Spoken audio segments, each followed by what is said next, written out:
Hey everybody, and welcome to the first video of 2023. And let me tell you, this video, I really needed to do some negotiating with myself to even come out and do it. The year has started off with quite a few challenges. To start, my back pain is back, so I'm using the GoPro here because it's much easier for me to make videos, much lighter to carry around. But outside of health concerns, the weather, the conditions, just not very appealing for any type of photography, but especially landscape photography. So I'm out here, came out to a park that's fairly local to me. It's about an hour away from my house, and decided, you know what? I told myself in 2022, I'm just gonna get out there, I'm just gonna do it. So here I am, just out here, just giving it a go.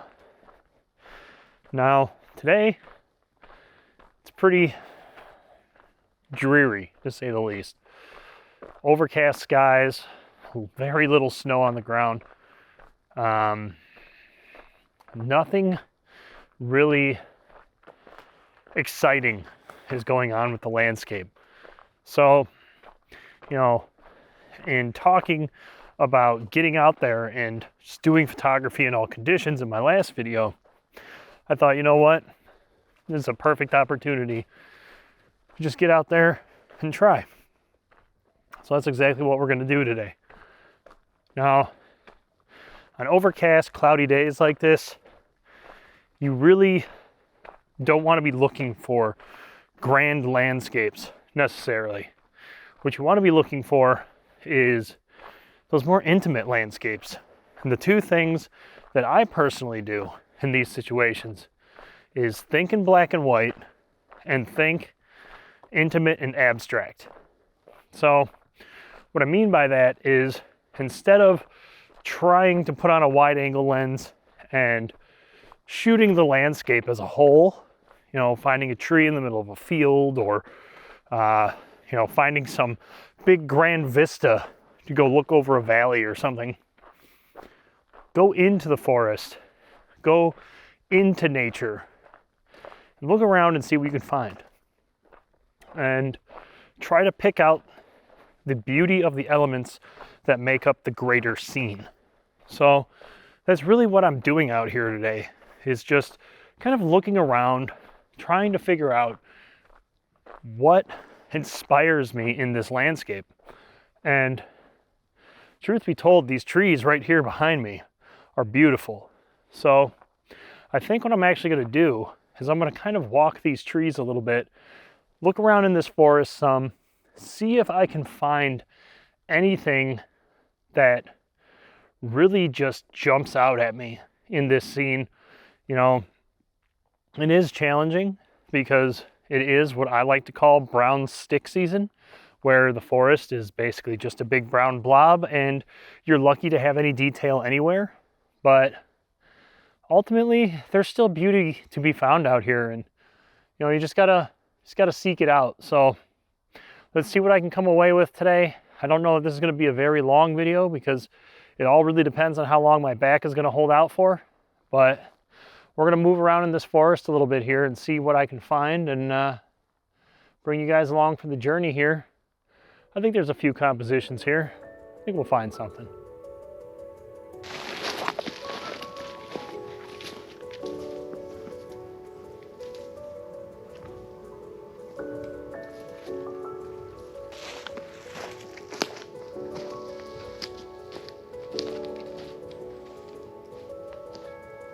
So in my search of a pathway through this forest, I actually found this neat little trail that kind of leads you right into the middle of these big, really tall pine trees. And so far, it looks like there are multiple compositions back here. It just looks also like you have to be very careful as to where you're going, because there is a lot of thorn bushes back here. And I don't really want to get ripped up by thorns. So, you know, looking around at this landscape, what I'm really doing is trying to find a clearing, because what I'd like to do is get a scene where I'm kind of looking into the forest and you can see all of the tree trunks, but also try to exclude some of that sky, because again, the sky is really not doing anything to help my image right now. And I think I can do that if I can get to a point that's high enough and kind of get over all this like scrub brush and everything down here at the base of the forest floor. But, you know, it's going to take a little bit of navigating, a little bit of wandering around. I do think I'm definitely going to take a shot looking straight up at these trees, because this is just beautiful back here. And it's these really tall pines where the pine needles are only on the top. And it's, I don't know the technical name of the tree. I'm not a tree expert, but they're beautiful. I know that. Let's keep walking through this forest and see if I can't find a little hill I can set up on and try to get over the top of all of this brush here, get a few shots.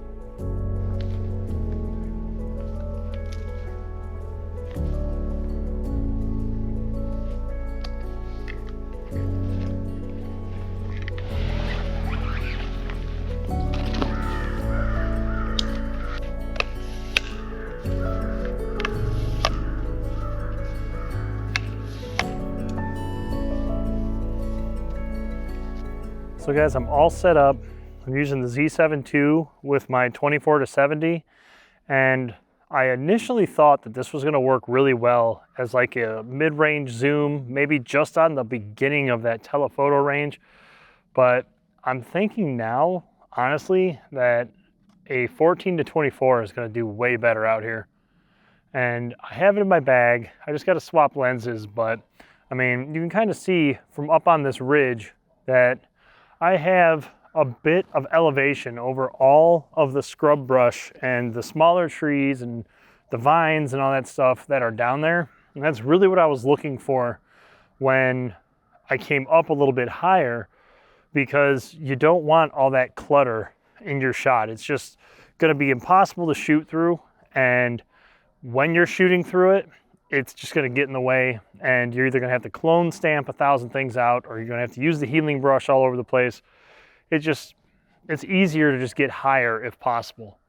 I think I'm gonna move a little bit over to my right, and I think I'm gonna try a couple more compositions with the 24-70 and try to kind of get just the trunks of these trees. I don't know how well it's gonna work out, but it's definitely worth a try, since, you know, we're already here, why not, right?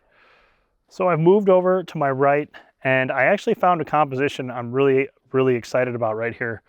And I'm still using the 24-70. I haven't swapped over to the 14-24 yet, but I think I'm going to before I close out this composition here. And I'm gonna show you guys here in a moment, but it just goes to show that you kind of have to just move around in the landscape some. I'm gonna go ahead and show you guys the back of the camera here and kind of walk you through what I'm doing.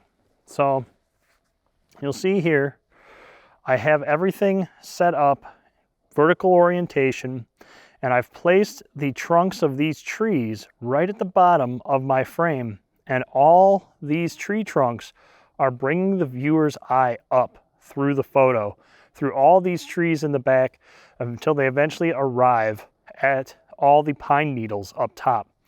Now, it's a simple composition with a simple color palette. And personally, I think that these images are some of the most powerful.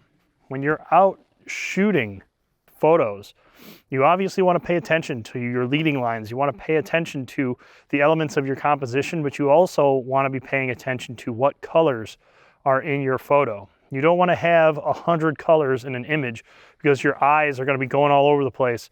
Your viewer is going to be confused as to what they need to be looking at in your picture. And if you study famous paintings or work of other photographers and you just look at their work, you're like, wow, that's a very impactful image. And you can't quite put your finger on what makes it so powerful outside of an amazing subject or beautiful scene. I'll guarantee that almost every time, rather, it's going to be a very powerful color palette. And that's something that I don't think is mentioned enough in photography, is color theory. And there'll be future videos on this and some future discussion on color theory as we go through the year. But one thing to just always be paying attention to when you're out shooting these landscapes is the color of the landscape and the colors in your composition. You want to have complementary colors. You want to have a simple color palette, and it'll take your images much, much farther than if you include way too many colors or way too much detail, because then it's just distracting at that point. I'm gonna go ahead and take a couple more images here, swap over to the 14 to 24, and I think we're gonna move back down there into the forest. I'm gonna take a few more images, probably just looking straight up, because I personally love those scenes where you just look straight up into the trees. And then we'll hike the trail a little ways further and see what we can find in here. Like I said, I don't want to go too far today, but so far this is going pretty good. So I'm gonna keep taking some photos and see what we can get.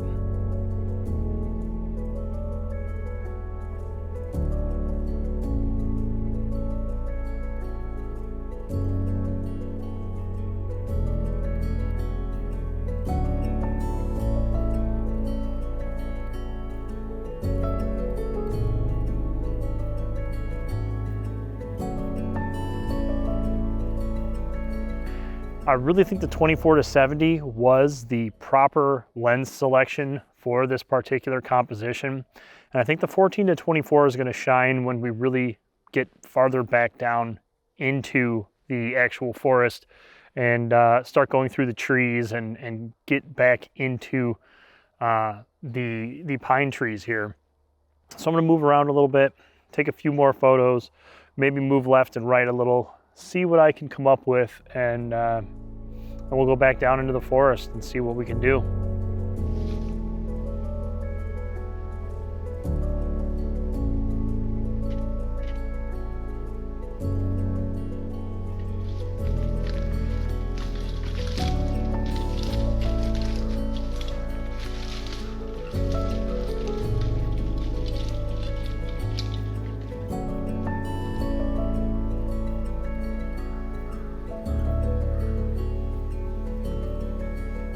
I personally love these photos, and I don't know, it's been something that's always been interesting to me.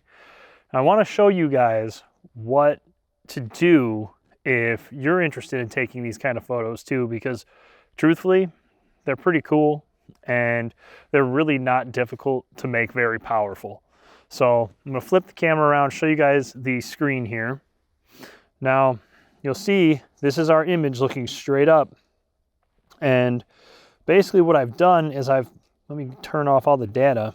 I've tried to place a tree in at least 3 of the corners here that's going to just automatically draw the viewer's eye in. And you can see these trees, 1, 2, 3, 4, that are really just kind of pushing the viewer right into the top center of the frame there.